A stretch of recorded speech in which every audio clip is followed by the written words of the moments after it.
Hi everyone, मैं factorial का एक सवाल आपको बता रहा हूँ। आसानी से कैसे बनेगा उसका कॉन्सेप्ट भी आपको मैं बता रहा हूँ। क्वेश्चन दिया factorial 10 divided by factorial 8 into factorial 3। देखिए, सबसे पहले कॉन्सेप्ट समझेंगे।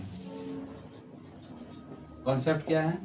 फैक्टोरियल एन हम लिख देते हैं। अगर फैक्टोरियल एन लिखने के बाद अगर हम उसको एन को बाहर निकाल लेते हैं, एन को बाहर निकाल लिए तो अंदर में जो बचेगा वो n-1 यानी एक कम हो जाएगा फैक्टोरियल का। हम एग्जाम्पल ले सकते हैं, जैसे फैक्टोरियल 10 लिखे। फैक्टोरियल 10 में हम इसको 10 को बाहर निकालें, अंदर में क्या बचेगा 10-1, तो ये क्या हो जाएगा 10 इंटू ये हो जाएगा फैक्टोरियल 9। उसी तरह से अगर हम फैक्टोरियल 9 लिखते हैं, 9 को बाहर ले लेते हैं तो अंदर में क्या बचेगा 9-1 यानी 9 इंटू फैक्टोरियल 8। अब देखिए इसी पे हम सवाल बनेंगे। अब देखिए फैक्टोरियल 10 है, फैक्टोरियल 10 है, 10 को अगर हम बाहर ले लेंगे, 10 को जैसे बाहर ले लेंगे तो अंदर में क्या बचेगा, तो अंदर में बच जाएगा फैक्टोरियल 9 डिवाइडेड बाई इसको लिख सकते हैं 8 इंटू फैक्टोरियल 3।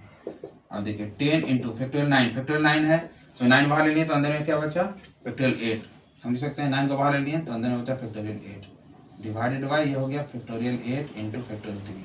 हम ऐसा क्यों किए? हम ऐसा इसलिए किए ताकि नीचे और ऊपर जो फैक्टोरियल का पार्ट है वो आपस में कैंसिल हो जाए। कैंसिल हो गया, ऊपर में क्या बचा 9 इंटू 10 डिवाइडेड बाई नीचे बचा फैक्टोरियल 3 को लिख सकते हैं 3 इंटू 2 इंटू 1।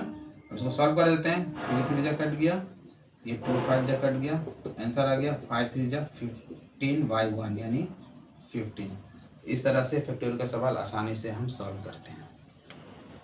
देखिए एक सवाल है, इसको सॉल्व करते हैं। यहाँ लिखा है factorial n divided by factorial n-1 into factorial r-2 divide factorial r। इसको सॉल्व करना है। कैसे सॉल्व करेंगे? देखिए यहाँ फैक्टोरियल n लिखा है, हम इनको बाहर ले लेते हैं, अंदर में क्या बचेगा फैक्टोरियल n-1।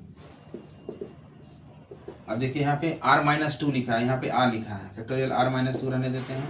अब यहाँ पे r को बाहर ले लेते हैं तो अंदर में क्या बचेगा r-1, ये फैक्टोरियल बचा, ये कट गया। अब देखिए ये क्या बचा n into factorial r-2 divided by r into factorial r-1।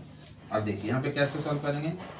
अब हम क्या करेंगे फैक्टोरियल r-1 को बाहर ले लेंगे, फैक्टोरियल r-1 में r-1 को बाहर ले लेंगे, क्या बचेगा r-1 यानी n, आपको जाके ये ऊपर वाला फैक्टोरियल में है n factorial r-2 divided by r into r-1, ये हो गया फैक्टोरियल r-2।